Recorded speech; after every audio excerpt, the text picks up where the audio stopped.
വോൾക്സ്വാഗൺ പോളാണ് കേട്ടോ. അപ്പോൾ അവിടുത്തെ സ്പൈറിംഗ് കേബിൾ മാറാൻ വേണ്ടി അയച്ചിട്ടില്ല കേട്ടോ. വഹിക്കാൻ കാരണം ഫോൺ വർക്കാവണില്ല. പിന്നെ സ്റ്റീറിങ്ങിൻ്റെ കൺട്രോളൊക്കെ ഉണ്ടല്ലോ, സ്റ്റീറിങ്ങിലെ കൺട്രോളും കാര്യങ്ങളൊന്നും വർക്കാവണില്ല. അതായത് നമ്മളെ വോളിയം കൂട്ടുന്ന ഈ കൺട്രോളും കാര്യങ്ങളൊന്നും വർക്കാവണില്ല. അപ്പോൾ അതിനു വേണ്ടി അയച്ചിട്ടില്ലാണ്. ഇതാ നമ്മുടെ എയർ ബാഗ്, ഇതാ ഓൺ പാഡ്, ഇതാ എയർ ബാഗിൻ്റെ അസംബ്ലി, ഇത്രയും കാര്യങ്ങളൊക്കെ അയച്ചു വെച്ചിട്ടുണ്ട്. അപ്പോൾ ഇനി സ്പൈറിംഗ്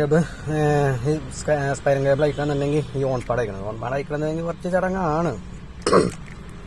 ചടങ്ങ് പറഞ്ഞു കഴിഞ്ഞാൽ ഇത് തിക്കിയെടുക്കണം. തിക്കിയെടുത്ത് കഴിഞ്ഞാലേ പോരുള്ളൂ. ചില സമയത്ത് അത് നമ്മളെ കയ്യിൽ കിട്ടൂല, ചില സമയത്ത് പെട്ടെന്ന് പോരും. പെട്ടെന്ന് പറഞ്ഞാൽ പെട്ടെന്ന് പോരും, നമ്മൾ വിചാരിക്കാത്ത പോലെ പെട്ടെന്ന് പോരും. അപ്പോൾ തിക്കേണ്ട പോലെ നമുക്കറിയാലോ. ഇതാ ഇതിനകത്ത് ഒരു മൈനസ് ഇട്ടിട്ട് നേരെ ഇങ്ങോട്ട് തള്ളി കൊടുക്കുക. അതേപോലെ തന്നെ ഇവിടെയും തള്ളി കൊടുക്കുക. തള്ളി കൊടുക്കുമ്പോൾ എപ്പോഴും തള്ളി കൊടുക്കുമ്പോൾ റൈറ്റ് സൈഡ് ആദ്യം തള്ളണം കേട്ടോ. റൈറ്റ് സൈഡിൽ 2 ലോക്ക് വരുന്നുണ്ട്, ഇവിടെ ഒരു ലോക്ക് വരുന്നുണ്ട്, ഇവിടെ ലോക്ക് വരുന്നുണ്ട്. അപ്പോൾ ആദ്യം റൈറ്റ് സൈഡ് തള്ളി കൊടുക്കുക.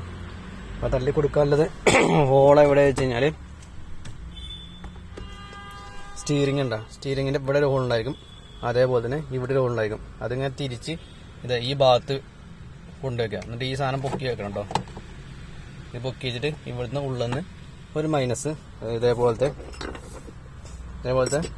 മൈനസ് ഇതാ ഇതിൻ്റെ കൂടായിട്ട് കയറ്റി കൊടുക്കുക. ഇങ്ങനെ കയറ്റിയിട്ട് ഇതിങ്ങനെ തിക്കിക്കഴിഞ്ഞാൽ അതൊന്ന് മേപ്പിട്ടും ചാടും. അപ്പം അങ്ങനെയാണ് ഇതിൻ്റെ ഹോൺ പാഡ് അയക്കേണ്ടത് കേട്ടോ. ഹെയർ ബാഗിലെ ഹോൺ പാഡ് അയക്കേണ്ടത്.